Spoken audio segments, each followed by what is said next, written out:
Меня зовут Айрадиль Мухаметов. Я башкирский политик и диссидент.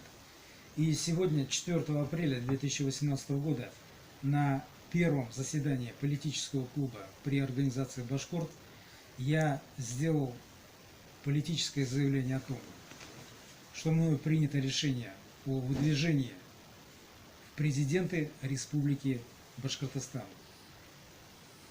Сейчас такого поста президента в республике нет.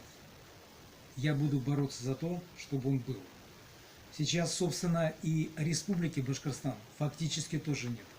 Моя политическая борьба заключается в том, чтобы Башкирская республика стала полноценной республикой, демократической, свободной, справедливой, в которой царит демократия и право.